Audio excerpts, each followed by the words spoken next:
fator Jair Bolsonaro olhando adiante aqui nesse segundo turno? Como eu disse, apoio o time da Ricardo Nunes, agora vai serrar a fileira ainda mais com ele agora que o jogo está bonito, mas também a gente vê líderes evangélicos, principalmente na figura do Silas Malafaia, soltando, cuspindo fogo na direção dele. Esse racha todo interno na direita. David. Pois é, o Pepe tocou num ponto que eu acho que é importante, porque ele falou assim, o poder do Marçal. Ele criou, sim, uma divergência na direita. A exemplo disso, o Malafaia, falando sobre a questão do Bolsonaro, né, trazendo aí nos enredos políticos de que ele não seria um verdadeiro líder, justamente por causa desse racha que teve na direita. Então a gente tem visto isso acontecer cada vez mais e fica a questão, agora será que a direita vai se unir de novo? Eu estava vendo ainda há pouco aqui na nossa pauta, né, que o Carlos Bolsonaro, que é o filho, digamos assim, mais sensato entre todos. O Carlos, ele é o menos. Um pouquinho. O que não se coloca em briga. Eu acho que esse é o Flávio. É o Flávio, eu acho aliás. que tu tá exagerando aí. Acho que não se coloca muito em briga, falando que... É o Flávio. Ou a Laurinha. O Flávio. Ou a Laura. Mas é verdade, o Carlos que acabou falando sobre a questão da briga entre Malafaia e o ex-presidente Jair Bolsonaro, né, de que ele não seria um líder e tudo mais. Até respondeu isso, usou as redes sociais para dizer que tem coisas que mais segregam do que agregam. Um depende do outro, de certa forma, né? O Malafaia tendo o Bolsonaro como líder popular que para virar, enfim, para ter representação no governo da Igreja Neopentecostal, enfim, o Bolsonaro precisando, claro, do prestígio junto a esse eleitorado importante. Mano, já volto contigo, sem antes fazer um rápido break para você que está sintonizado aqui no Corre do Dia a Dia, no carro, no trabalho, aqui no Morning Show, que daqui a pouquinho tá de volta para você. E é isso aí, em frente a gente segue aqui, ainda trazendo os últimos desdobramentos rumo ao segundo turno.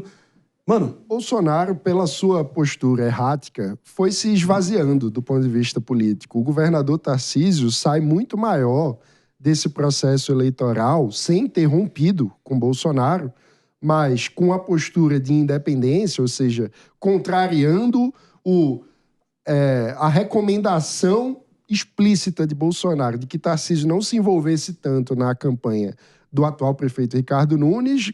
Tarcísio foi para a rua, colocou o rosto, virou praticamente apresentador do programa de TV do prefeito Ricardo Nunes e conseguiu sair politicamente muito maior desse processo. Eu imagino que você esteja se referindo só ao âmbito do município de São Paulo. André Fernandes em Fortaleza, Cristina Grêmio em Curitiba, o próprio Bruno Engler em Belo Horizonte, mostram que, de fato, ele ainda tem muita ascendência sobre um grande público aí, que consegue mobilizar como poucos. Ainda é um cabo eleitoral forte Brasil afora. Inegável. É claro nesse ponto que eu acho o Tarcísio muito inteligente, porque ele fala assim, muitas pessoas o criticam de manter o Kassab no governo dele. Ele fala, eu não consigo dialogar muitas vezes com a esquerda e a pessoa que vai ter trânsito entre os que são ligados à esquerda é o Kassab. Eu sei o que eu quero, ele disse até numa entrevista para a cidade de São Paulo, por exemplo. Eu não quero que a esquerda governe porque pode andar para trás. Então, nesse ponto, ele usa o Kassab para fazer essa articulação política, coisa que o Bolsonaro não consegue fazer. Interessante como o próprio Tarcísio, claro, ainda uma grande dúvida se ele vai ser o candidato da direita caso o Bolsonaro permaneça inelegível para 26 ou se ele vem para uma reeleição aparentemente tranquila em 26 aqui para o governo do Estado. O fato é que, se for o caso aqui dentro de São Paulo, Estado, ele vai ter que lidar com a ira do grupo do Marçal mais ferrenho. Tem muita gente dizendo que não vai esquecer o que ele fez no verão passado, ou no verão presente, pelo menos para nós, que será o passado em 2026.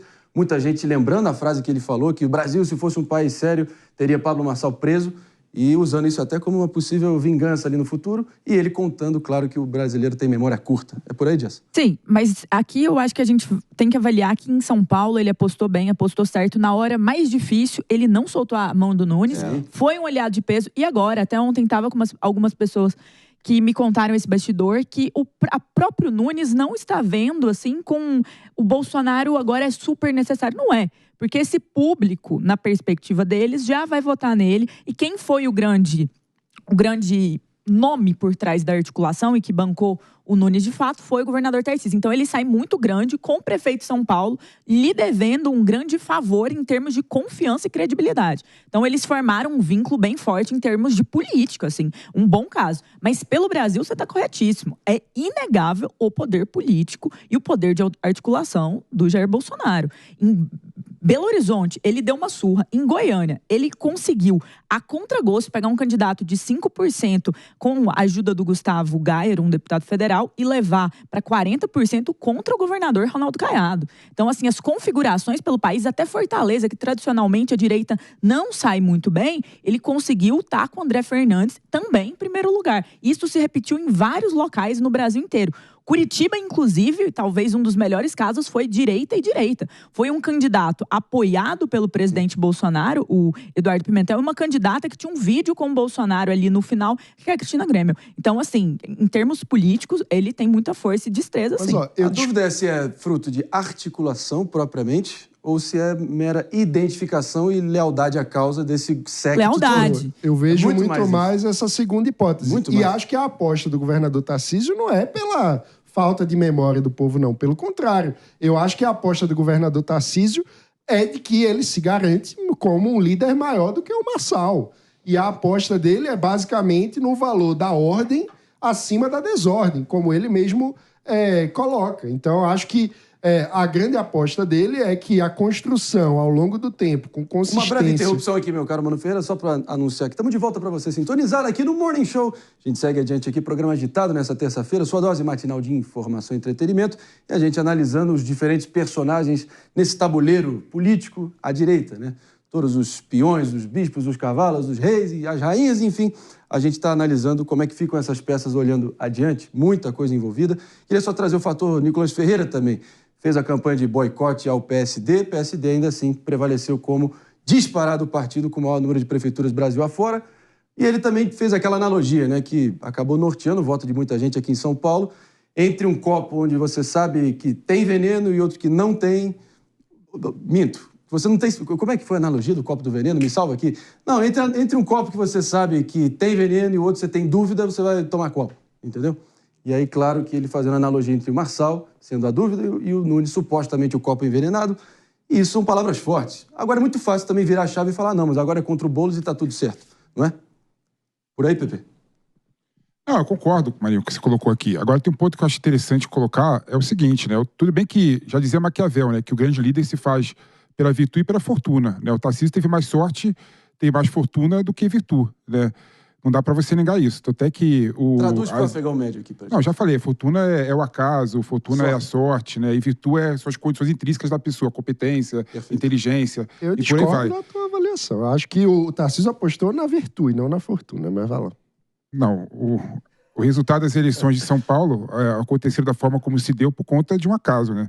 Por conta de um laudo que um terceiro colocou que ele não tem nenhum tipo de gerência sobre isso. A não ser que você está falando que o Tarcísio que apresentou o laudo pro Marçal, né? Claro que não, né? Então, claramente foi a fortuna e não a virtude que resultou na consequência do resultado das eleições de São Paulo, né? Agora, é claro que o Bolsonaro ele continua sendo um líder importante, até que fez vários candidatos a prefeito, conseguiu colocar vários outros no segundo turno, né? É claro que continua tendo uma importância muito grande. Não dá para diminuir e reduzir o papel do Bolsonaro. Na minha opinião, o Bolsonaro só não entrou na campanha do Nunes em São Paulo por uma questão contextual, né? Todo mundo sabe que se nacionalizar naquele momento as eleições do município de São Paulo, né, tendo em vista que o Lula ganhou as eleições no município de São Paulo e no estado de São Paulo, a tendência era o Boulos ficar muito mais forte do que o Bolsonaro. Agora, segundo turno, são outras eleições e tudo pode acontecer, claro, que o Nunes tem uma vantagem muito maior do que o Boulos. Baita de uma análise de todas as vozes aqui presentes, mas eu acho que uma coisa é certa, pelo menos no campo da direita, que antes, em grande parte, o campo majoritário se fazia valer, eu acho que, de uma vez por todas, a gente pode considerar que está trincado e que as cartas estão embaralhadas em algum grau. Mas sempre estiveram. Assim, mais ou menos. A direita nunca foi tão unida. A esquerda, inclusive, é muito mais unida. Quando você vê a campanha você sabe que presidencial... a esquerda vai dizer a mesma coisa sobre a direita, né? Eu acho que não. Claro que Quando não. a gente olha... Claro que não. Inegável. Você acha que a esquerda não é unida? Não, eu digo, não. Bolsonaro fora do poder, com todas as novas lideranças alçando voo solo ou mostrando alguma independência, mostram que talvez essa ascendência e controle que ele tem possa estar em xeque. Isso Esse é o sim, ponto. isso Eu acho sim. que Mas, ó, sempre vamos em frente esteve, aqui. Vamos em porque no privado, a maioria dos líderes de direita não gosta do Bolsonaro. Fato. Então, ele nunca foi líder por respeito, ele foi líder por poder. Então, enquanto ele tinha poder, ele aglutinava o campo. Sem poder, ele não consegue continuar aglutinando. Um campo que também é outro ponto narrativo. Sempre existiu no Brasil, né? Ronaldo Caiado foi candidato à presidência na primeira eleição pós-ditadura. Ele sempre foi de direita. A direita sempre existiu, apesar do bolsonarismo tentar colocar como se Bolsonaro tivesse inventado a direita. Inclusive, segundo turno em Goiânia promete fortes emoções, né? Basicamente, Caiado versus Bolsonaro, não é isso? Em frente, a gente